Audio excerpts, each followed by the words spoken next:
What's going on, guys? All right, so I'm hoping that the wind isn't too bad in this video. I've got a couple of things that I wanted to bring up that we talked about not too long ago. Actually, at the Florida Open, I was discussing it. So I kind of wanted to bring up a little bit of a video here that I have for you guys about how I was able to get that visual focus I was talking about not too long ago. So I'm getting ready to practice for my next match, and I figured this would be a good time to kind of break out the cameras and get into this for you guys, so you guys can kind of get an idea of what I've been working on or where that visual patience came from. So obviously we have a double stack set of targets here. We're going to be focusing on this bottom target here, and I want to show you guys kind of a visual of what I saw when I got that breakthrough, I guess I would say, when I was shooting at the Florida Open, because it happened while I was at the match. So I would always walk up and look at the targets and, you know, just say, okay, cool, like there's the target, I got it, I know exactly where it is, I know what I need to do with it, all those different things. But I started to realize, like, really quickly, like, I wasn't looking at a spot on the target. I was just looking at the whole target and kind of picking the A zone. I wasn't really picking a spot in that A zone.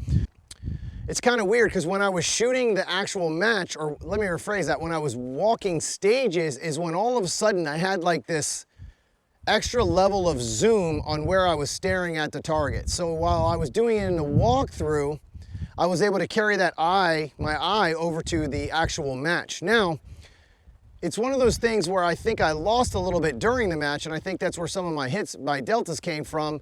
So I've been kind of working on that lately, and I think I've got it figured out. You just have to keep your eye on that target until that second shot goes bang. You can't pull away early. If you pull away early, that's when you start getting those bad hits. So let me show you guys a little bit of a visual of what I'm talking about right now. So here you're gonna see I have the target all by itself. Obviously it's a double stack because I'm getting ready to practice. But you'll see, this is the visual that I see when I was walking stages before I actually focused on a specific spot. So obviously I would walk up here and I would see this A zone, no problem. You know, I'm like, all right, cool, there's the A zone. But if you look, like even on camera, that's kind of what it looks like to us from that distance, is you can it's really hard to tell those perfs, right? You can tell there's the A zone. You're always aiming for the middle of the target. This is an IPSC target, so it's even harder to aim at, because where I traditionally aim at is here on a standard target.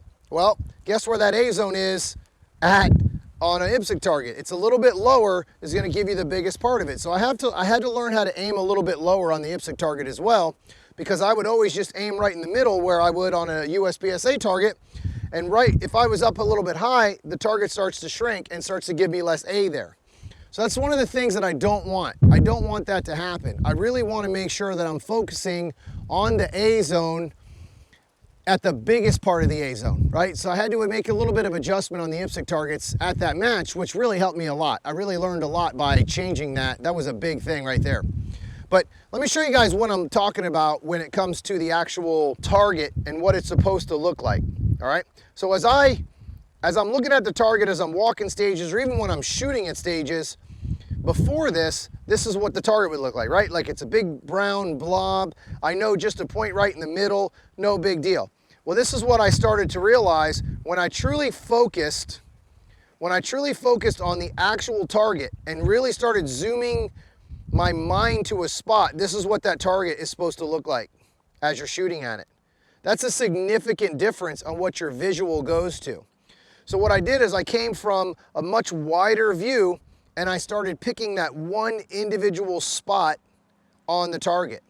So now that I'm zoomed in here a little bit with the camera, it kind of shows you the difference in what you're looking at on the target. You can see it on video here, how much more cleaner that A has become, because now I'm focusing more on that specific spot. That's what I was actually seeing at the match. That's what really changed it for me, was when I started laser focusing on an individual spot. So instead of having that big brown wide target that I kind of visually saw, even though I was looking in the A zone, right? Because I'm a pretty accurate shooter. I don't really have a whole lot of issues with my accuracy a lot of the times. But where I would run into the problem was where I would just see brown, I would see a big A, and I would just shoot in the A, but I'm not actually focusing on a specific spot that I wanted to put my sights on. And that made a huge difference when I changed that mindset and I started using it during my my walkthroughs. My walkthroughs were key. That win was 100% from me walking stages, me breaking stages down, me looking at those stages in different ways than everyone else. And the other thing, really focusing on that target, really focusing during that walkthrough. For the first time in a very, very long time, I focused on that walkthrough on the targets. I actually really paid attention to what the targets visually gave me. Made a huge difference in my shooting on that match, and it's something I plan on carrying from now on throughout the rest of my shooting career. All right, guys, if you have any questions, hit me up in those comments, and I'll see you on the range.